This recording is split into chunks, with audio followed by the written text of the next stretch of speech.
Okay. Hello, everyone. Welcome to our Al-Anon Big Book Recovery Qualification Meeting.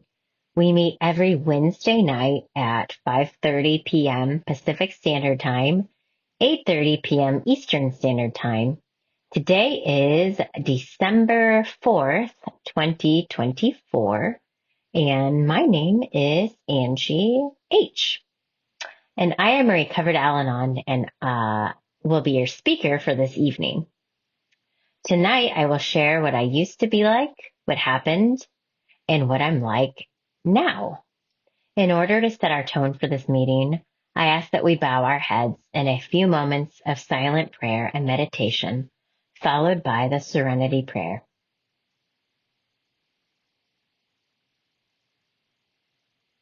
God, grant me the serenity to accept the things I cannot change, the courage to change the things I can, and the wisdom to know the difference. Thy will, not mine, be done. All right. Yeah. Thank you, guys. I'm so blessed to be here this morning and hopeful that my story is helpful. Um, yeah, I never really know what my higher power is going to have me share. So hopefully you get something from my story. Okay. So yeah, my name's Angie and I am a recovered Al-Anon, and man, I've been here for some time now and it still feels like yesterday.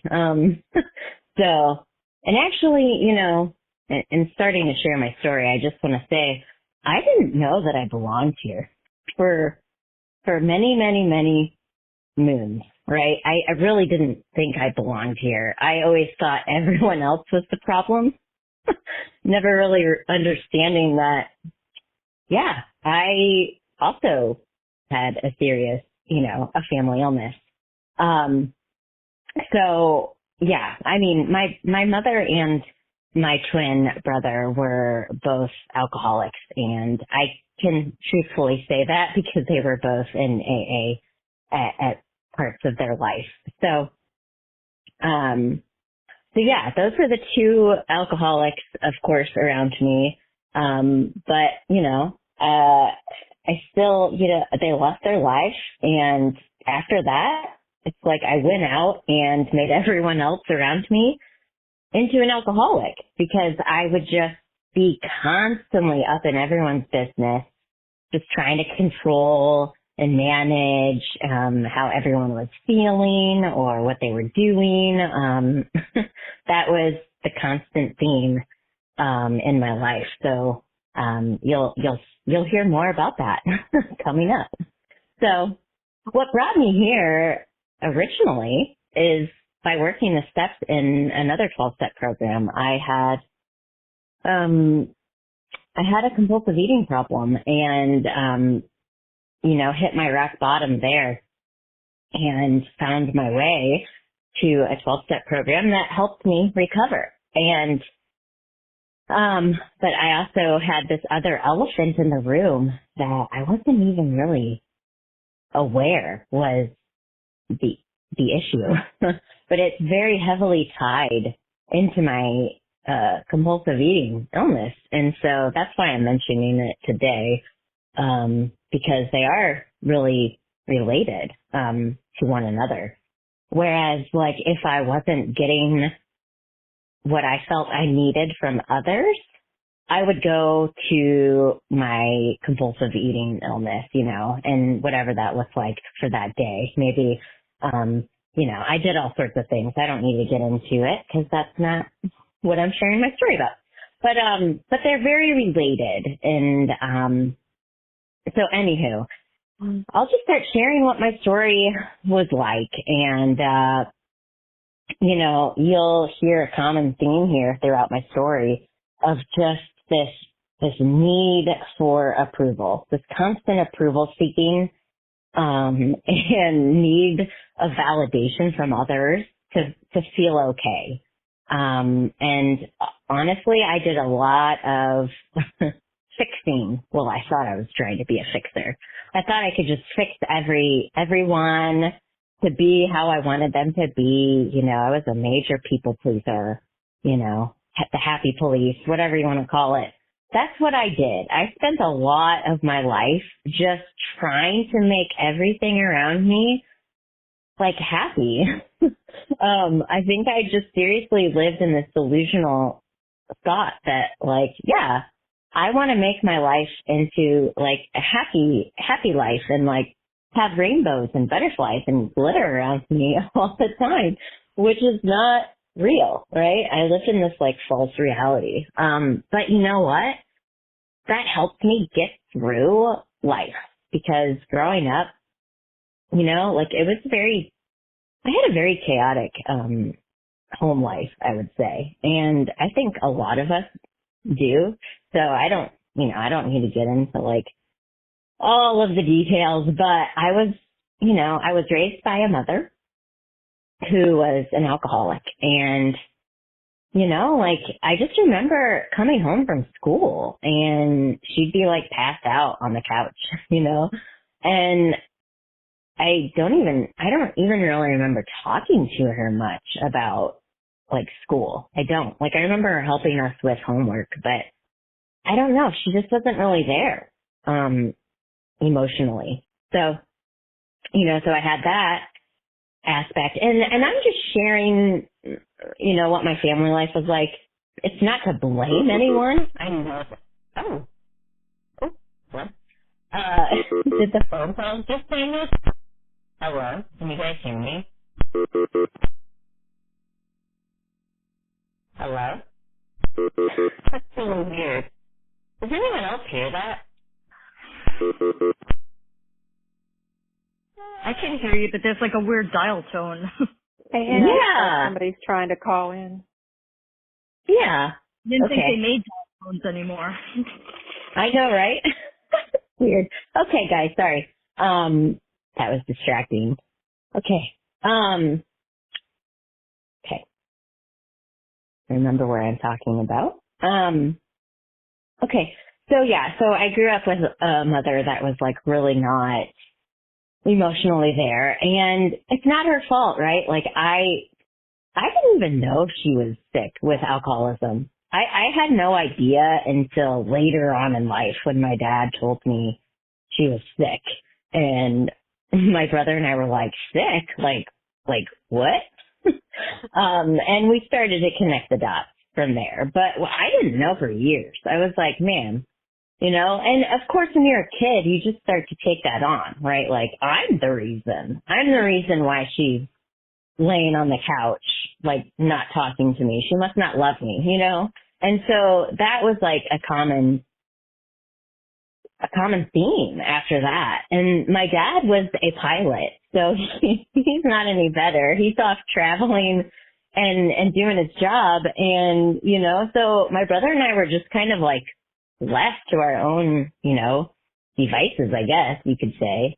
And, he could just my brother could just sit in front of the TV and like numb out and be okay with that. So but for me, it's like I either used food or my mind, right? And it really did give me a lot of ease and comfort at the time. It worked for me, right? I just sit in my room and just like think and plot like, okay, my mom, like she may come home from work like really angry, and what can I do to fix that? I would just like come up with these great ideas. Well, I thought they were great. Like, here, I'm going to clean the house, but my mom would always find something that wasn't right, and she'd just start yelling at us. So it was like very unpredictable, very unstable. She was also like, my parents got divorced, and so, after a long like battle, my dad finally got full custody, and we were only going over there like every other weekend, I think was how it went. Now, granted, I don't remember a lot of my childhood. I'll be honest. I know that my brain has really blocked out a lot, and that's just to protect me. I know that that's the case. This is an outside issue, but I've had to do a lot of work. Because I don't remember things. My memory is not there about childhood. people can remember their teachers and all of these things, and I don't remember anything. I have to look at report cards and be like, oh, that was my first grade teacher. I have no idea. I don't remember a lot, and that's okay. I'm here today, and I have a new solution, and I don't have to, be caught up in that self-pity of, oh, woe is me. I don't remember my childhood because it was awful. My life wasn't awful. It's just my mind made me believe that it was. And sure, I went through a lot of stuff as a kid, but you know what? Most of us have, right? Most of us have gone through a lot. And the thing that program has also taught me is that I'm not, what's the word? Sorry, my brain is still trying to wake up. I'm not alone. Everybody's family, they all have their own problems, right? Everybody has family issues. We wouldn't be human. We wouldn't be human if we didn't. And that's one of the things that has been taught to me over these years, because I came in here thinking, yeah, I've got this sad story. Let me tell you about my sad story. And that's the one thing that I have learned is that, living in that self-pity about how terrible my parents were and, it doesn't do me any good, right? What good is that other than helping others by sharing where I came from, right? But outside of that, I used to share my story to get pity from others because I didn't know any other way of communicating, really. It was either I'm going to be a chameleon and try to fit in wherever I needed, or I'm going to share this sad story about my childhood. That's so funny to think about, but that's what I did. So my dad was a pilot, my mom was an alcoholic, not there. So, I remember I spent a lot of time at my grandparents. They really helped raise us, during the summers and everything like that. So, my parents weren't really there. And then when I lived with my dad and, I don't know, we had a nanny a lot of times taking care of us. So I just didn't have that parental, guidance. I didn't even know what a healthy relationship looks like, to be honest. And I didn't date at all. Let's just be real. I didn't date. I was terrified. I got really good at being flirtatious. But if a guy started liking me, I would totally just friend zone them. Oh, what? I don't have feelings for you. But in reality, I did. A lot of times I did have feelings. I just had no idea what to even do with that, right? My dad was married and divorced twice. And all I saw from him was just bottle up your feelings and pretend that they're not there. Just be a robot, basically. And for the longest time, that's how I thought I was supposed to be. Just this, just put a smile on my face and act like everything's okay, and I did that. I did that for many, many, many years. And sometimes people would see right through me. I remember, in college I had a job, so I could get student loan funds, and I worked in one of the departments, and an office lady recognized that I would always have a smile on my face. And she actually wrote a poem about me, and it was terrifying. She saw right through it. She was like, I wonder what's going on under that smile. I wish I still had that poem.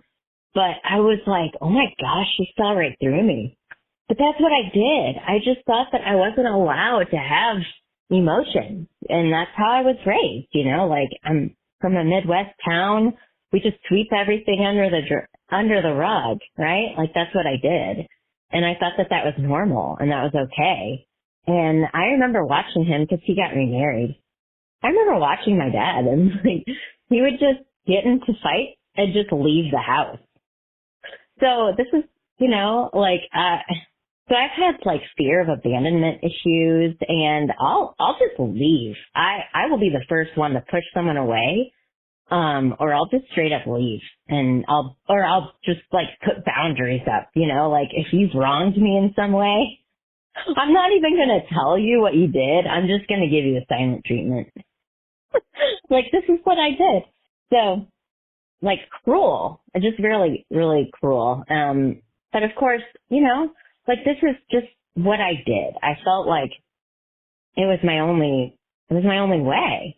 I didn't know how to communicate. I didn't know that I could share my feelings. I didn't know that I could tell someone, hey, like, that's messed up. Like, you shouldn't do that. Like, I didn't know I could do these things. So I kept all my feelings bottled up inside, and I had really low self-esteem. I was really shy. I was like stuck in my shell, and I didn't have a lot of friends. And looking back, like the friends I did have either had an alcoholic in their family, and we had some weird like codependent relationship. Like it's so funny to look back and see how far you've actually come, because it's easy to forget sometimes. But anywho, I was this shy little girl basically throughout life, and I didn't even know who I was. I had no idea who I was really for a long time, and I just changed to fit into different social groups, right? Like, like if I go to school and someone was like, in a fight with their boyfriend or something, like I would be that girl, like, hey, it's okay, like, you'll find somebody else. I was just always trying to fix people, because any kind of negative mood or negative outlook that somebody else had, like I had to change it because it made me uncomfortable. That's what I did. So I really, I remember wanting to be a nurse or a teacher for the longest time. These are the professions I wanted, because I just felt I was here on this planet to fix everyone, to make everyone happy. Which is it's so funny now looking back, because that's just not how life is, right? It cannot be. But that's what I wanted. Well, so I bottled up all of these feelings for so long, and, I just remember I would start fights with people, like just out of the blue, because I was so used to having drama around me at all times. Like I would just start fights. If there was nothing going on in my life, like I would write some kind of note. I don't even remember. I just remember I started a fight with a friend in high school because I was bored. Okay. These are the things I did. I just started a fight, and we never talked again after that. I don't even remember what it was. I think I told someone that my friend had a crush on him and whatever. And then I just told her. I was like, hey, I told so-and-so that you had a crush on her. And she didn't talk to me again. And that's so awful. But I didn't know any other way of living without drama. Like, I was just so used to it, And to backtrack a little, I saw a lot of physical abuse growing up. My mom was involved in an on and off again husband, I guess you could say. I know they were married. They were married and off again, and then they'd marry again and off again. But I remember having to call the cops maybe once, maybe twice even, because they were just fighting and being abusive, throwing things, just yelling. My brother and I would just go and hide in my closet, and these are the things kids should not see. And of course it played into the rest of my relationships in life, like even if someone's just being a little loud, just animated loud, I can take that on and go back to the past, right? And so I have to work my program around that, because it has nothing to do with them. It's me, right? It's my mind. And it'll easily take me back. And thank goodness I have a program, right?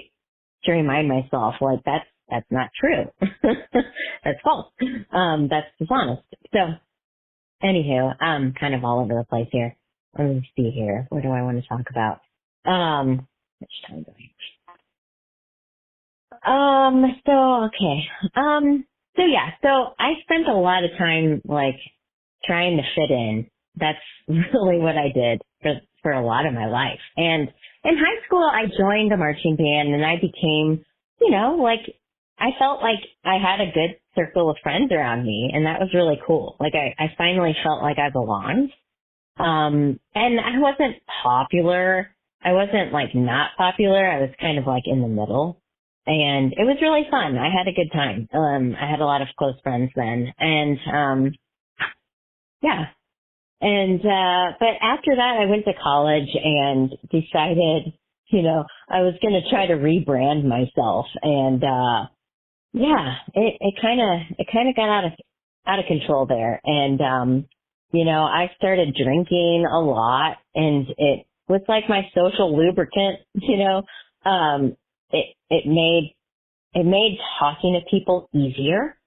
I never, I never turned into an alcoholic, but I started drinking like a fish. I really did. And I was going out and partying and, all the things that I shouldn't have done, underage drinking, just partying too much. I almost got kicked out of school, and I was in a sorority and they put me on social probation, so I couldn't go and do anything anymore. And it was a blessing. It was really a blessing because I was getting really self-destructive and, going out Wednesday, Thursday, Friday, Saturday, like you can't do that to your body.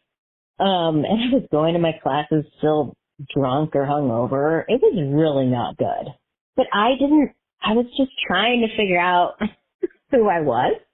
And this was like a part of my, like, I guess how I got there was like figuring this out. Like, oh yeah, I'm going to be a party girl.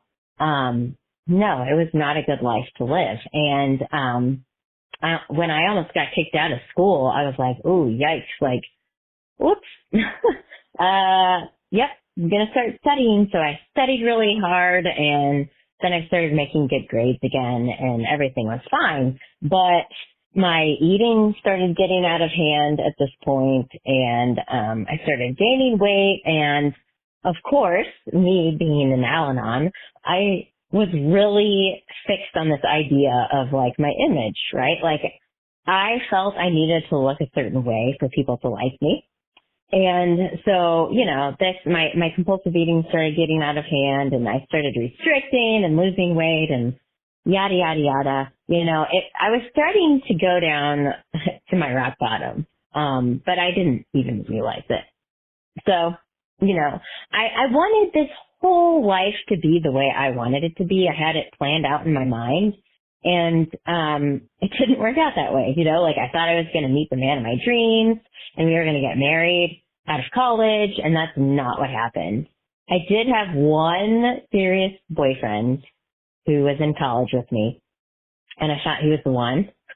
And looking back, it was so surface level, like it's ridiculous. It's ridiculous how surface level it was, and I thought that it was true love, right? But that's just like part of the dishonesty, right? Like I was so dishonest with myself and had no clue.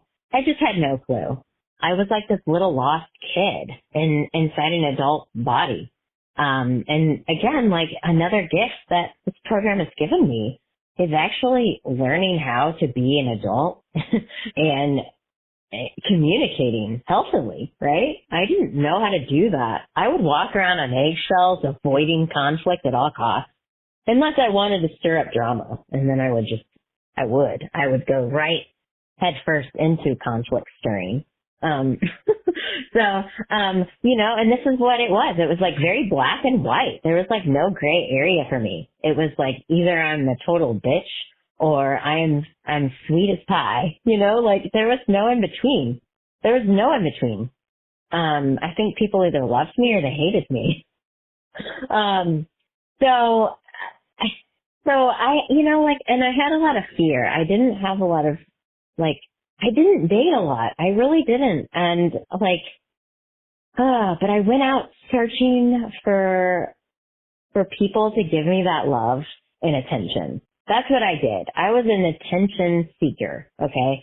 So in college, like getting, wasted and then going out to the clubs and just finding someone to make out with. That's what I did. Like I would walk into a place and be like, I'm going to make out with that guy tonight. And that's what I did. And it's really sad to share that today, but I know that you guys get it. That's why I'm sharing it. But I was an attention seeker, and no matter who would give me that attention, I was all for it. Give it to me, right? Like I just felt like I needed to fill that void, and I thought others were going to fill it for me. And that's what I did. And I got into some very dangerous situations doing this. And I was not an active participant at all. Like I would, and when I graduated from college, I went back home. I was spending a lot of time online dating, but I was also getting into relationships at work with guys. I'd just go out and party, and I'd get drunk, and I would go home with some guy, like just because it was fun. And also I just didn't know. I didn't know how to be in a relationship. I didn't know how to date. I didn't have that modeled to me, and I certainly didn't know how to do it. So it was just, yeah. And, I was really, I would say, like I'm going to go to online dating because everybody just wants the same thing. They don't want anything serious. They just want physical. And, but like that was just a made up story in my mind because I didn't want anything serious really either. I didn't even know how to do that. And, I always went for the bad guy. I never dated anyone that was like physically abusive. And I say date, I shouldn't really date. But they were I was kind of dating, one guy, and he just was really controlling. All the guys in my life have been kind of controlling at some point. Like, you shouldn't wear that, or wear this, you should wear your hair like this, you should cut your hair. Some of the guys that I was involved with were very kind of controlling, which is interesting to look at today. So anywho, I was putting myself in some dangerous situations, and looking back, like, I'm surprised I'm even alive today. Because, I was doing things like getting in the cars with drunk people, meeting guys at strip clubs, and going home with them. Didn't know them, didn't have any idea who they were, just went home with them, could have been killed. Yes, could have been date raped. I don't know. It could have been drugged. There are so many things that could have happened to me, and thank God I am alive today. But these are the things I did only because I needed that validation from others, that attention. It was like my drug. I can really relate it to that. It was like, okay, who am I going to get attention from today? And yeah, so this is how I lived my life, and I got into really dangerous situations. The other part is I was like a parent to everyone around me. I had to parent everyone and make them do what I felt they needed to do because I needed that to feel okay. And, so I moved when I was online dating. I actually moved away, and back up a little. I lost my mother to lung cancer, and, I tried the geographical cure. I was like, okay, look, I'm leaving. I'm getting up. I'm moving away. My brother and I, we grew up really close. My twin, we had our own secret language. We would talk. My parents always used to tell us this. We would just sit in the back of the car and babble, babble, babble. And then I would laugh and he would babble back. And it was hilarious. We just had our own secret language. We were very close. I could always sense when something was happening to my brother. And likewise, or I'd just sit and think about him, and then all of a sudden my phone would be ringing. It was really creepy. cool. It was really cool, but like also creepy. Um, but it's like we were tapped in, right? Well, my brother became an alcoholic, and so he was suffering with his own illness, and man, we did not know how to communicate after that. Like once my mom died, he really started hitting his rock bottom. And after that, like, whoa, like our relationship changed and we were just not that close anymore, like obviously. But still I had no idea that he was an alcoholic. I had no idea. So that's one of the beautiful gifts also that I have received from working these steps myself is an understanding of what the alcoholic like nature of their illness truly is, right? And just like me, like I understand now that like once I take that first thought, I'm off and running and I can't stop, right? And once they take that first drink, they cannot stop, right? So I totally have like compassion. And unfortunately, my brother lost his life about 8 years ago.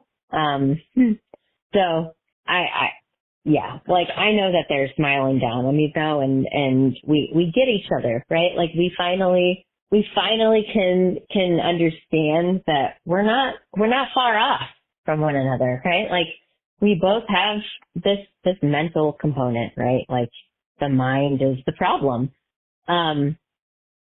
So anywho, I totally used to look down at my mother and my brother when they were living in their alcoholic illness. And that's something that I did. Like I either looked down at you or I looked up at you and was fearful, right? Don't leave, I was like that lost little girl for so long. I didn't know how to be an adult. And that's another beautiful gift. I can be an adult. I am not a little girl trapped in an adult body anymore. I'm okay. I am okay. And I have this beautiful story to share to others, that you can be okay. It doesn't matter what happened. We're all bonded together with this solution, right? Like this solution is what keeps us sane and recovered. So my brother was really suffering with his illness, and I was pregnant when he started really going downhill, you could say. Like he was in and out of jobs. He was crashing his car. My dad kept bailing him out. And I was not close to my brother at this time. Like he would try calling me and we would sit on the phone. It was so awkward. Like we just didn't know what to talk about. He wasn't being honest with me, and I certainly wasn't being honest with him. So we just had this really like passive aggressive relationship. And yeah, like I couldn't talk to him. And if I did talk to him, I could hear the bottle sloshing in the back, and I would be like, "Are you drinking again? I hear the bottle." And that wasn't good, right? And that's the other thing I learned when I came here is that you can absolutely contribute to their destruction, right? And of course, I did not cause my brother to be an alcoholic, right? But I know now that what I said was not helpful, right? Like calling him out when I hear a bottle in the background. Like, what good is that going to do, right? But here I am. I'm trying to be your parent. Like, you should act the way I want you to act, right? And I just didn't get it. I didn't understand that was like aiding in destruction. So, yeah. So he'd get really pissed off and then he'd hang up on me, and that was like that. And then I'd call him back, and like those are the things that happen. And growing up, looking back at my relationship with my mom too, like they don't recall the things that they have said that were really hurtful. And my mom said some nasty things to my brother and I growing up. And that's another part of my illness that I didn't get, is that I can walk away, right? Like I don't have to engage with people when they're sitting there and bullying me, right? Like or saying things that I know that they're not going to remember. They're just saying it because they're sick and they're drunk, right? Like, so my brother and my mom would say nasty things, and like, they don't remember it at all. And that's just part of their illness. And yet I sat there and just let them talk to me, not realizing that I'm not a little girl. I can get up and leave. I can lock myself in my bedroom, like I don't have to listen to that. And that's another gift that I have been given, is like understanding that I'm just enabling. If I'm just going to sit there and listen to your like story about how nobody loves you and, I don't love you and woe is me, like I'm just enabling. Like, what good is that? I can just leave. I can just walk away. I don't have to sit there and listen to that, right? Another beautiful gift. So, my brother was going down this, he was really in the depths of his alcoholism and was in and out of rehab and detoxes, and I wasn't there. I wasn't there for him because I was pregnant. I was living in a different state. I don't know. He went through a lot, and I would just hear from others, that, mutual friends about how sick he was. But he wasn't communicating this to us. And, I was in the hospital about to give birth, and he said he wasn't doing well. And, he was really sick. And I told him, I was like, well, you need to get help, and you need to tell Dad, tell Dad and he'll help. But he never did. And, a couple months after I gave birth is when my brother passed away. His landlord found him in his apartment. And I'm not qualifying my brother, but he didn't know he was going to die. He didn't know, but his time just ran out. His body it could not withstand the amount of alcohol that he was drinking.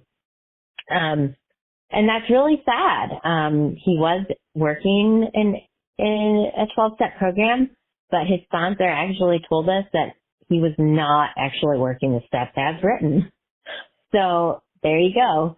Proof is in the pudding, right? Like we get out of program what we put into it. And again, without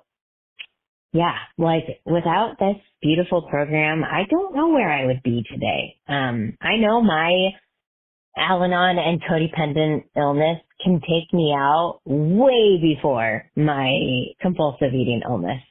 And it's so funny how it's all related. It all kind of hinges on each other. And if I'm not working a strong Al-Anon codependent program, then I start to get weird with my food again. Like I'll start oh, I need to restrict, or I'll start getting these thoughts, right? And that's the thing. We're still going to have thoughts, right? We're going to have lots of thoughts because our brains are with us, right? I was thinking back about all the things that I have tried before program. I tried the geographical cure. Guess what? Your mind follows you wherever you go. So, all these different things that I tried before coming here never worked. I tried therapy. Oh man, I got really big into yoga. I thought that was going to be the thing that would heal me. Lots of therapy. I tried antidepressants at one time. Oh boy. Didn't like that. I've tried so many things, and it's funny, I can sit here and laugh about this today. But if I wasn't in program, I laugh and joke, I might be in a cardboard box somewhere on the side of the street. I'm serious. I really don't know where I would be today. Or dead. I could be. Maybe. I don't know.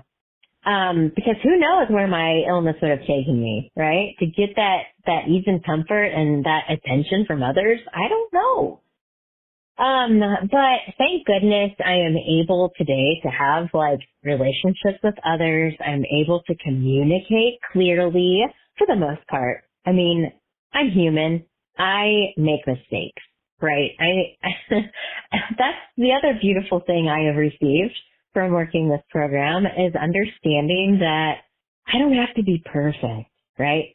Man, I really did have this like idea in my head that I have to be the perfect everything, right? Like I had to get the perfect grades. I had to be the perfect student. I had to be the perfect daughter and the perfect wife and the perfect mom. I really had this embedded into me. Like or at least I have to look like I'm perfect, right? Like the way I look, I have to look a certain way. I couldn't just go to the store without putting makeup on. It was crazy. Today I don't have to do that. I can just be who I am and I'm fine with that. Like if you don't like how I look, oh well. Bye. But like I used to put so much into what other people thought of me. And, I have to look this certain way for people to even like me or, oh my gosh, they're going to judge me. And you know what? People may judge me and that's okay. I don't care. I don't let it bother me anymore. Could I do that without my higher power and without following these directions? No. Oop, my timer just went off. So I have 5 more minutes, I think. So I couldn't do any of that, without working these steps. So, the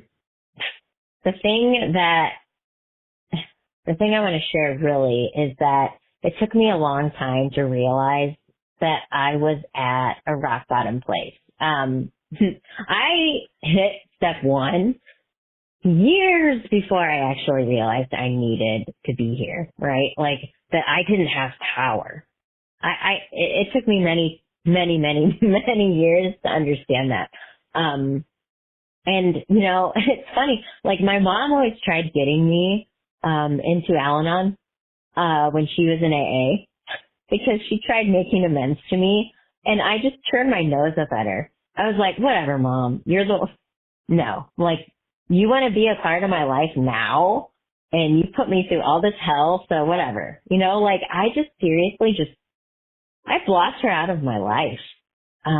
Actually, I think one of the blessings of disguise that I actually remember now, looking back, was when my mom got lung cancer. This is terrible to say, but like, that was when I was able to let go of the torture that I felt for many years.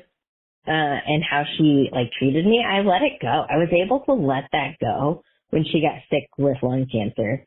Because once she got sick, I had 6 months with her before she passed away. So I was there like, at least, I think like almost every day, just visiting with her.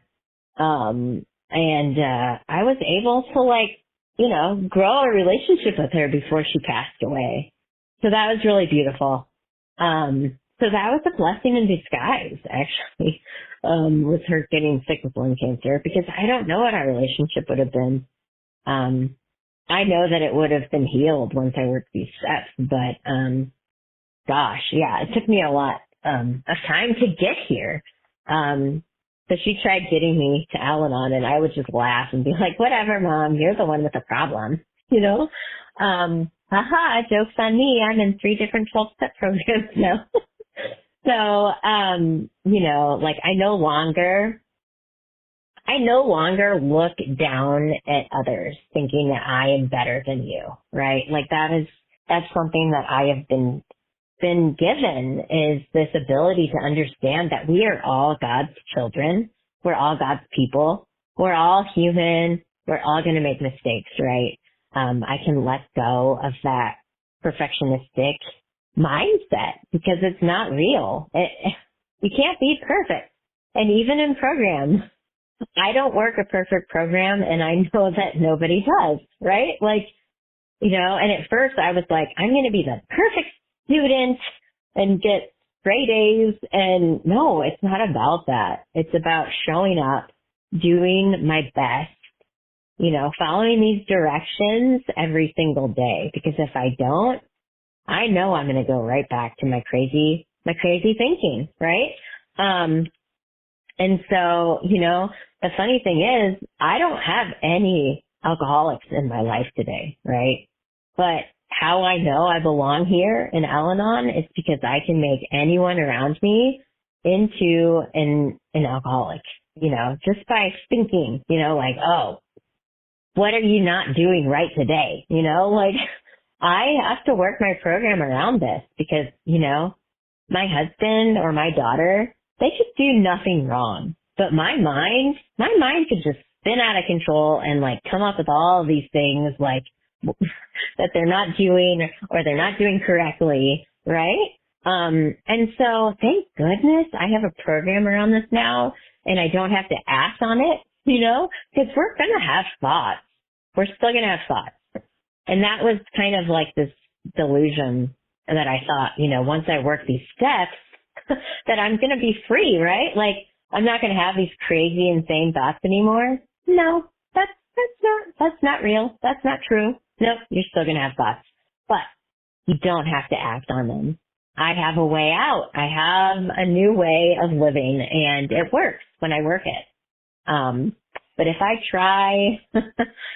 try just, self-willing and, oh yeah, I don't have to 10-step that. That's not an issue. Now, well, guess what? That little thing that happened is going to just snowball and it's going to lead to a bigger thing and another bigger thing and another bigger thing. And, so, I'm not perfect. I do the best that I can. And I've really been trying to focus on pausing. That's really hard for me. It's really hard for me because I'm always like, go, go, go, go, go, go, go, right? And I can get into like autopilot and forget like, whoa, like, where's God in all this? Like, I need to pause, because man, like, it's just like my knee-jerk reaction is just to like impulsively like tell you everything that I think you're doing wrong. And nope, whoop, whoop, whoop, whoop. Like, if I think that, my way is better, I'm going to tell you. And that's not the reality. Like, I cannot do that. I cannot do that anymore. So working on that pause is like, it's so crucial. It's crucial. And so, yeah, like I will continue to work on this program and, I continue to grow and I continue to learn more about myself. And, I am definitely not a spiritual guru. Like, I can honestly say that, like, but again, like I'm so blessed to be here and I will be here until I die, God willing. And yeah, so I think I'm going to end there, and I'm so blessed for all my proteges and for my sponsor. And everybody else that I call on a daily basis when I can't reach my sponsor. So thank you everyone for allowing me to share my story. I hope that it was helpful and not too much all over the place. All right. So in closing, 7 tradition, every group ought to be fully self-supporting, declining outside contributions. This group does not have a payment structure in place and currently has no overhead expenses. If you would like to fulfill Tradition 7, please send contributions directly to the Al-Anon World Service Office by visiting alanon.org. For questions about this meeting, or if you are looking for a sponsor, please send emails to alanonbigbookrecovery@gmail.com. Recordings can be accessed on YouTube by searching at Al-Anon Step Speaker in the YouTube search box. If you are interested in other Al-Anon meetings that follow the Big Book, please visit www.alanonbigbooksolutiongroup.org. Now let's have a moment of silence for the Al-Anon who still suffers, followed by the Lord's Prayer or a prayer of your own choosing said in silence. Prayer. Our Father, who art in heaven, hallowed be thy name. Thy kingdom come, thy will be done, on earth as it is in heaven. Give us this day our daily bread, and forgive us our trespasses, as we forgive those that trespass against us. And lead us not into temptation, but deliver us from evil. For thine is the kingdom, the power, and the glory, forever and ever. Amen.